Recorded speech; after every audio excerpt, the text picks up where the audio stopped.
From the bustling trading floors of Wall Street to the vibrant exchanges of Asian stock markets, WION breaks it down for you to make sense of what's happening, as we reveal the key factors behind events, strategic battles, and the game-changing business decisions that shape the world. We bring you all of this and more on World Business Watch.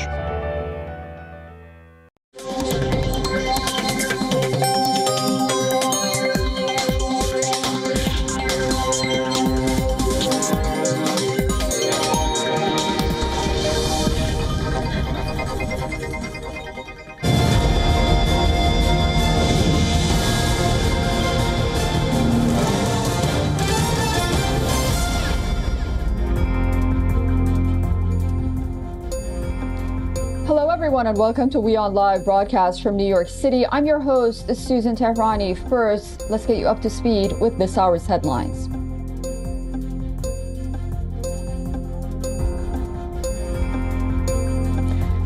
Calls for Benjamin Netanyahu's resignation grows in Israel as protesters camp outside the Knesset in Tel Aviv, calling the government to reach a deal to free hostages and hold early elections.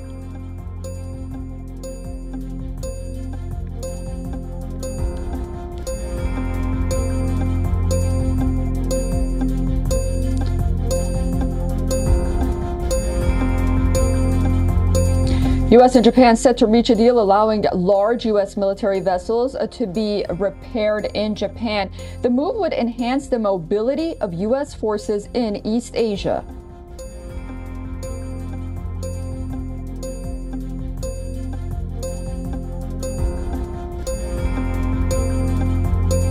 Moscow dismisses reports of Russian military intelligence being behind the mysterious Havana syndrome ailment. The illness has afflicted U.S. diplomats and spies around the world.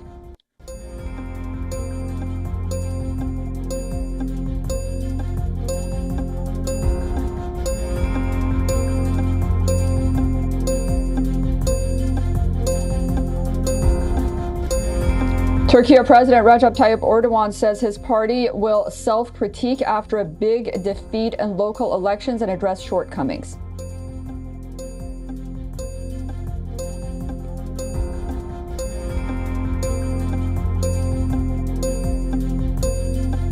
Philippines says it's carrying out what it calls countermeasures against China's conduct in the South China Sea. China hits back, says any measure by Philippines will not impact its maritime rights.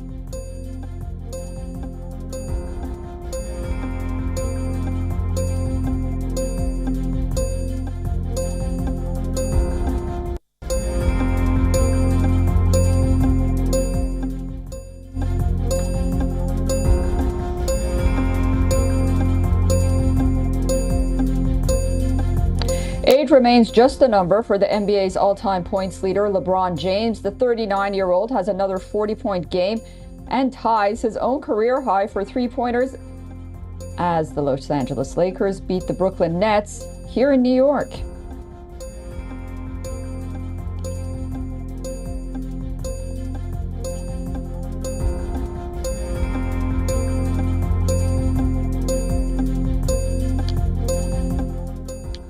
Our top story for this hour, the Israeli defense minister has praised the IDF's operations in Gaza's Al-Shifa hospital that reportedly left hundreds of civilians dead. During his daily briefing, Yoav Gallant appreciated the forces for their, quote, determined and professional action inside the medical complex. These comments come after Israeli troops left Gaza's biggest hospital early today after their 14-day operation. Israel claims to have killed hundreds of fighters belonging to Hamas and the Islamic Jihad. The IDF further claims to have conducted the operation while preventing civilian harm. But the Gaza Health Ministry has released a contradictory statement. It says that there were hundreds of bodies of slain innocent civilians at the Al-Shifa hospital and its surrounding areas after the Israeli military withdrawal. It also claims that the IDF burned all the buildings of Al-Shifa hospital and made it completely out of service.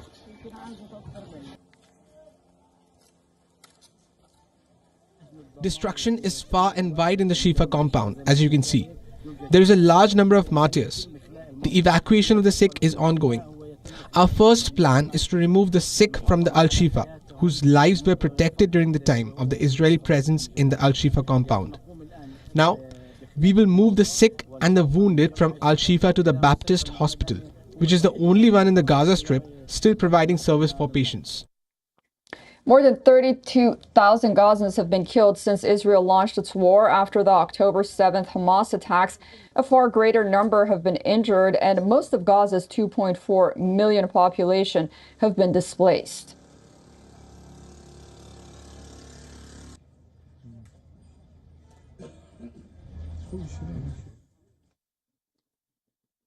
Condemnation and public frustration at the unending Gaza war have seemingly lost impact, with the U.S. approving yet another weapons transfer to Israel.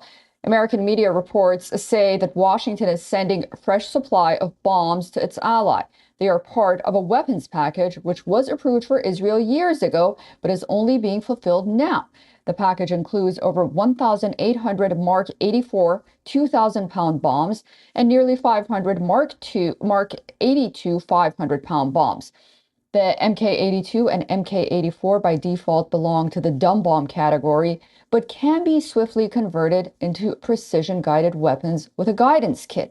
Israel already has the kit provided by the U.S. years ago, but even with precision guidance, these two bombs can cause heavy civilian damage and can destroy entire residential blocks at once.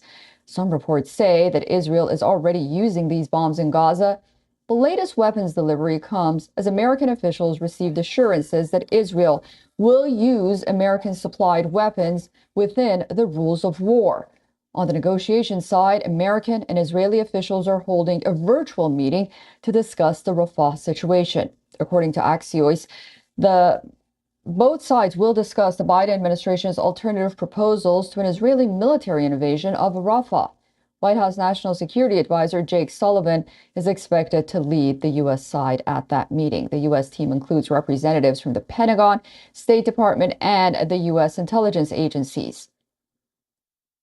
Ron Bremer, and Netanyahu's national security advisor, will lead the talks from the Israeli side, with senior defense and intelligence officials participating. These talks were supposed to take place last week in Washington, but were abruptly called off by the Israeli side after U.S. supported and abstained from a UN resolution calling for an immediate ceasefire in Gaza. All right, for more on this, we are being joined by retired Lieutenant Colonel Daniel L. Davis from Sterling, Virginia. He is a military expert and host of Daniel Davis Deep Dive on YouTube. Thank you so much for joining us on WION. Lieutenant Colonel, what role can the U.S. play in hostage negotiations with Hamas while also addressing Israel's security concerns? You know, it really appears that virtually none. We're doing it. We're still trying. We're sending diplomats to Qatar to try to take place in those negotiations, have for well over 5 months now. And of course, we still, as you reported just a second ago, continue to provide large-scale military equipment, ammunition, bombs, those kinds of things, items that are needed to continue the operation. So as long as we continue doing that and there doesn't appear to be any strings, i.e., Israel is free to operate how they want to in the Strip, then I think that our influence is going to continue to be close to nil. I mean, we just got to be honest about it. Yeah, and from your experience, how does the U.S. military ensure that weapons supplied to a country, for example, Israel in this case, are used within the rules of war? What kind of measures would be in place to prevent civilian damage and destruction of residential blocks? Well, in theory, or at least in practice, the way it's supposed to work is that we have people on the ground there, that when we provide these weapons, we also are monitoring where they're used, what they're targeting, what the battle damage assessment is, what the intelligence associated with that was, and then an observation on the ground of what eventually happened. That's the way the system is supposed to work. That's the way it's required, so that the United States remains in concurrence with international law, with the laws of land warfare, which we teach our own forces and hold them accountable for it. Unfortunately, in practice, it just doesn't appear to be having any effect at all, because Israel clearly, and this issue with the Al-Shifa hospitals is the most recent evidence, is not being careful with it. But then you have the ironic part that the U.S. State Department assured everybody last week and certified that Israel is not violating that.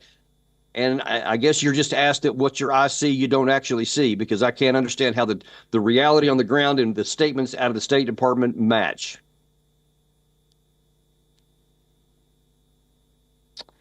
Biden State Department. Okay, retired Lieutenant Colonel Daniel L. Davis, thank you so much for joining us on WION, and I look forward to speaking to you again very soon. Thank you. Voting has ended in Turkey's high-stakes local elections, and Turks have given a major electoral blow to President Recep Tayyip Erdogan and his party as the nationwide elections has reassured the opposition as a political force and has reinforced Istanbul Mayor Ekrem İmamoğlu as the president's chief future rival. Here's a report. Turkey's opposition claimed major victories in nationwide local elections on Sunday. Istanbul's Mayor Ekrem İmamoğlu cruised to re-election, handily beating a candidate from President Tayyip Erdogan's AK party.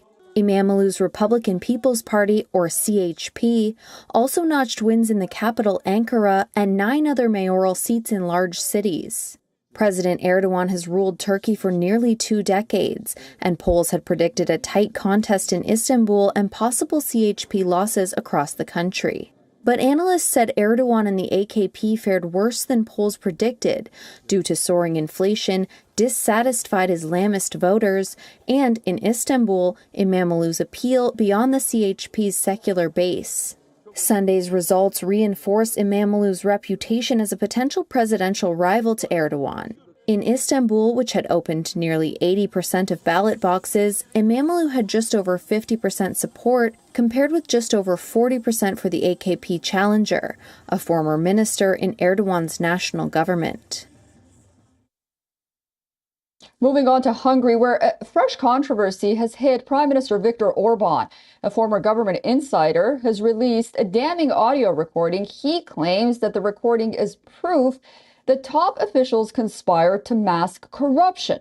Former government insider and lawyer turned whistleblower Peter Magyar released a recording of a conversation between him and his ex-wife, former Justice Minister Judith Varga, from January of 2023. In the call, she detailed an attempt by Orban's aides to tamper prosecution files in a corruption case that was centered on former Justice Ministry Secretary Paul Volner.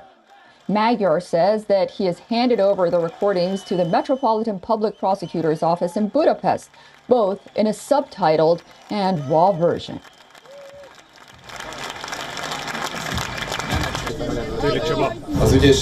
I've not received an answer from the prosecutors as to what investigative steps they intend to take.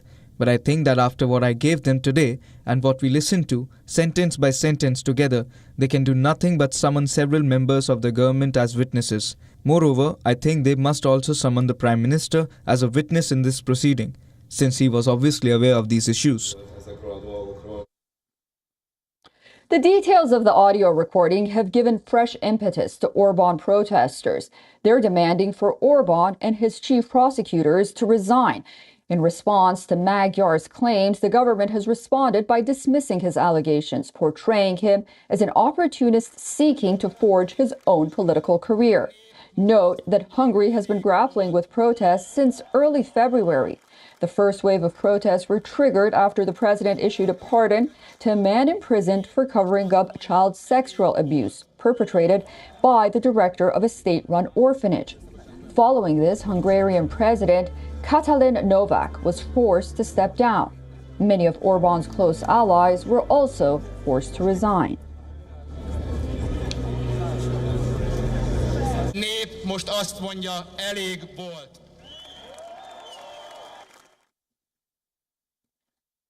Discovered in 1930, Pluto was long considered our solar system's 9th planet. But then in 2006, the International Astronomical Union categorized it as a dwarf planet due to its tiny size. Our next report tells you how there is now a call to restore Pluto to its original status of a bona fide planet.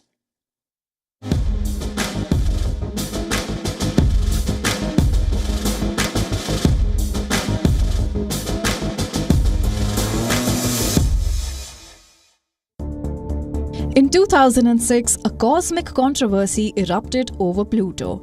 Long regarded as the ninth planet, the International Astronomical Union, or IAU, unseated it from its status of planethood. So why the cold treatment? IAU, the governing authority for all space-related matters, claimed that Pluto did not meet the requisite criteria for planethood.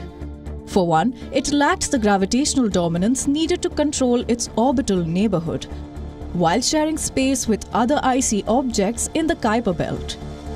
Pluto's demotion was met with outrage and textbooks around the world were updated. But now there is a renewed call to rebrand this distant cosmic cousin of the Earth's celestial family. Pluto TV has reignited the Pluto planethood debate, calling for it to be renamed a full-fledged planet. Named after the Roman god of underworld, Pluto has a radius less than half that of Mercury. It is only 2/3 the size of Earth's moon and located 5.9 billion kilometers from the sun. However, dwarf planet or not, Pluto is far from being insignificant. This icy world has an atmosphere, surprising geological features, and hints of an ocean beneath its surface. Even if not officially considered a planet, Pluto remains a captivating world full of mysteries waiting to be unraveled. Bureau Report WION, World is One.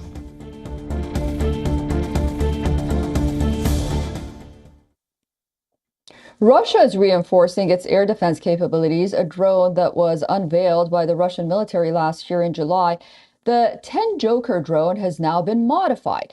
The UAV is now capable of undertaking air defense tasks. In other words, the Joker 10 drone can shoot down Ukrainian UAVs.